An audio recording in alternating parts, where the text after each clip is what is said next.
Halo, bertemu kembali dengan saya Mas Nuk. Kali ini saya akan memberikan rahasia kepada kalian semua. Namun sebelumnya saya mohon maaf karena membuat video di dalam mobil, sebab ketika saya ingin membuat video di dalam rumah, ternyata di dalam rumah ramai sekali ya. Jadi teman-teman mohon dimaklum ya. Video apa yang ingin saya bagikan kepada kalian? Oke, kita ngomong-ngomong santai aja dulu ya. Tentunya kalian pernah mengalami kendala ketika ingin mempengaruhi pikiran bawah sadar orang lain. Kalian tentu sudah melihat video-video saya betapa mudahnya ketika saya menghipnotis orang lain, sehingga orang lain tersebut menurut atau gampang untuk menuruti apa yang saya katakan, bahkan dalam hitungan detik ya. Oke, namun sebelum kalian melihat apa yang ingin saya sampaikan, rahasia apa yang ingin saya berikan kepada kalian, sebelumnya silahkan subscribe dulu channel saya ini, dan jangan lupa tekan loncengnya agar ketika saya mengupload video-video terbaru kalian tidak ketinggalan. Video ini hanya untuk mereka yang punya logika. Bagi yang tidak punya logika, skip aja.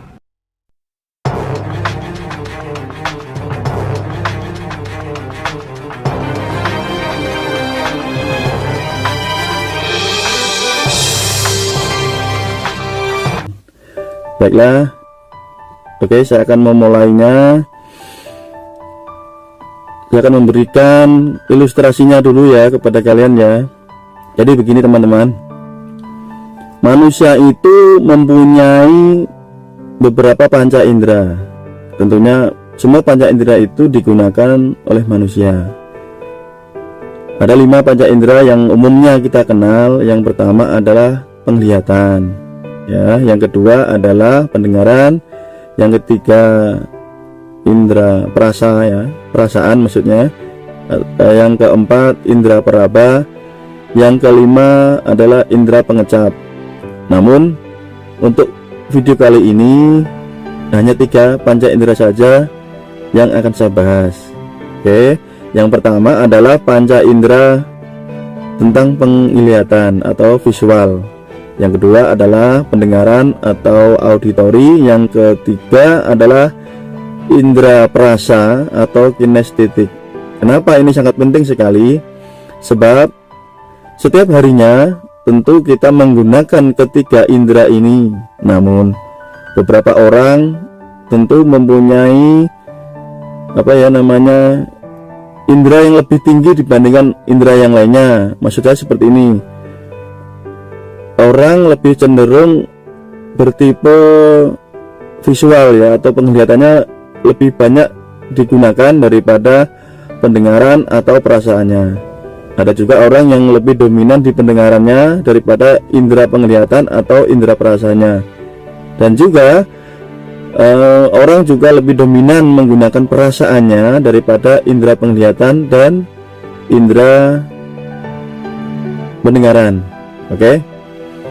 Jadi ketika kalian sudah tahu tipe-tipe orang yang ingin kalian pengaruhi ke alam bawah sadarnya, kalian akan sangat mudah sekali memasukkan pesan-pesan atau sugesti terselubung kepada mereka. Oke, saya ambil contoh nih, misalkan orang yang lebih dominan dengan indera penglihatan. Ciri-cirinya bagaimana?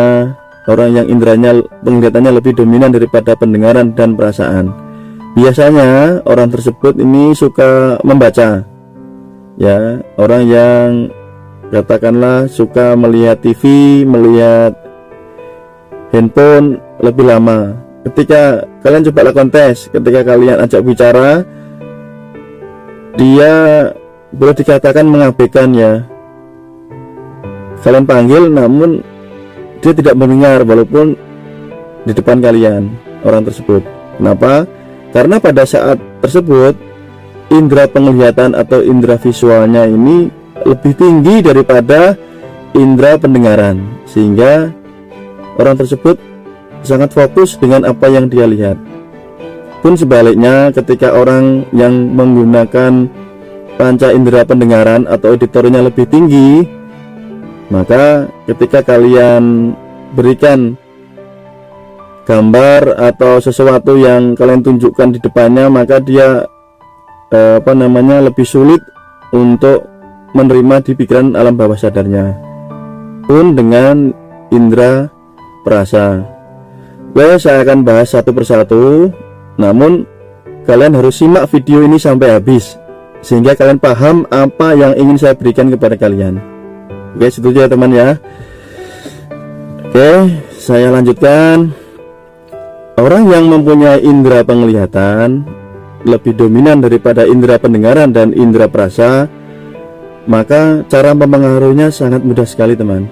Jadi gunakan kalimat-kalimat yang tidak bertentangan dengan pikiran bawah sadarnya. Misalkan gunakan bahasa-bahasa begini ya, contohnya begini, kalimat yang sederhana. Hari ini aku lihat kok kamu tampak bahagia ya. Hari ini aku lihat kamu kok tampak cantik ya. Oke. Dan bahasa-bahasa lainnya yang berkonotasi dengan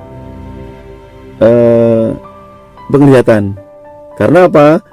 Karena dia lebih dominan menggunakan indera visualnya. Ketika kalian menggunakan bahasa yang berkonotasi seperti melihat, itu mudah diterima di pikiran bawah sadarnya. Tapi ketika kalian menggunakan bahasa-bahasa yang tidak berkonotasi dengan indera visualnya, maka kalian ketika memberikan pengaruh atau mencoba mempengaruhi, itu sulit diterima di bawah sadarnya. Contoh yang salah seperti ini. Kayaknya sih aku dengar kamu kemarin habis dari rumahnya si A gitu ya, misalkan seperti itu. Jadi jangan gunakan bahasa yang konotasinya mendengar.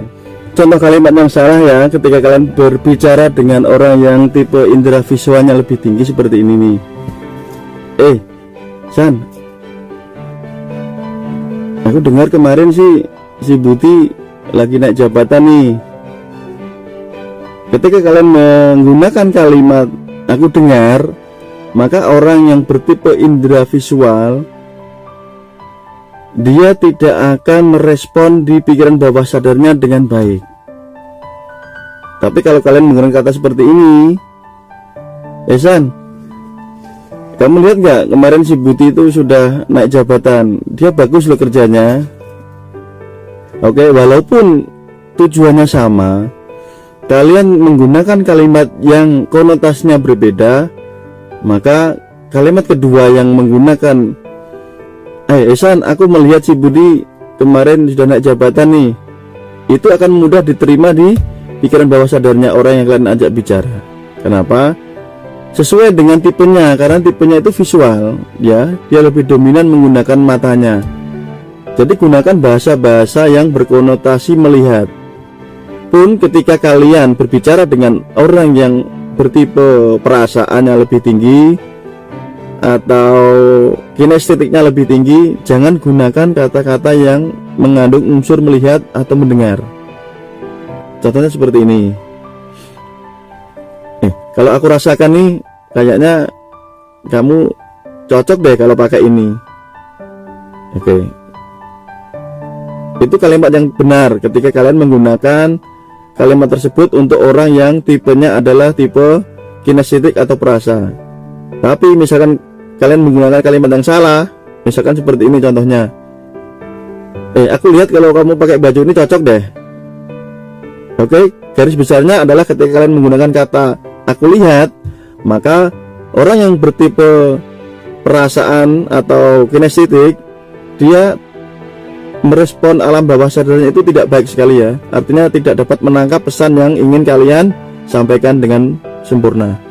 Begitu pula orang yang bertipe auditori atau tipe pendengarannya lebih dominan daripada indera perasa atau indera penglihatan. Jadi jangan gunakan bahasa-bahasa yang berkonotasi melihat. Jangan gunakan bahasa-bahasa yang berkonotasi merasakan gitu ya. Contoh yang benar seperti ini, misalkan untuk yang tipe auditori atau pendengarannya lebih dominan. Friend, aku dengar kemarin kamu habis dari mall ya. Oke, coba perhatikan kalimatnya. Aku dengar kamu kemarin habis dari mall ya. Jadi penegasannya adalah aku dengar.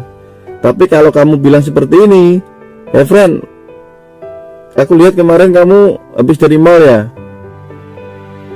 Itu beda nanti. Karena apa? Dia lebih dominan di indera pendengaran.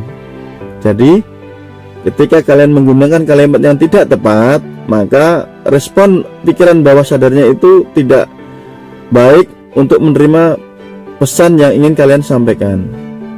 Untuk pengembangan kalimatnya, kalian bisa berinovasi ya. Kalian silahkan menggali penggunaan kalimat sesuai apa yang ingin kalian sampaikan. Di video kali ini saya hanya memberikan clue-nya.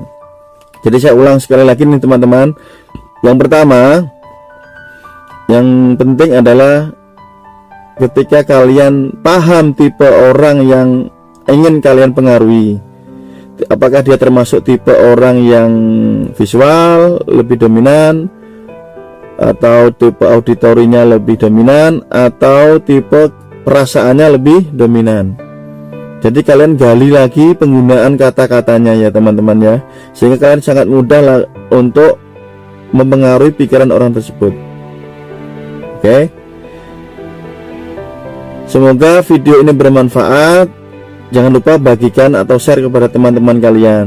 Jangan lupa berikan juga komentar atau kritik atau pertanyaan. Oke, sampai bertemu di video saya selanjutnya. Jangan lupa bagikan video ini jika kalian rasa bermanfaat. Silahkan berkomentar di kolom komentar. Tentunya kalian berkomentar dengan cara yang sopan ya, saya akan membalasnya. Jika kalian ingin privat hipnotis, hipnoterapi, magnetis, gendam, dan lain-lain, silahkan hubungi WA yang ada di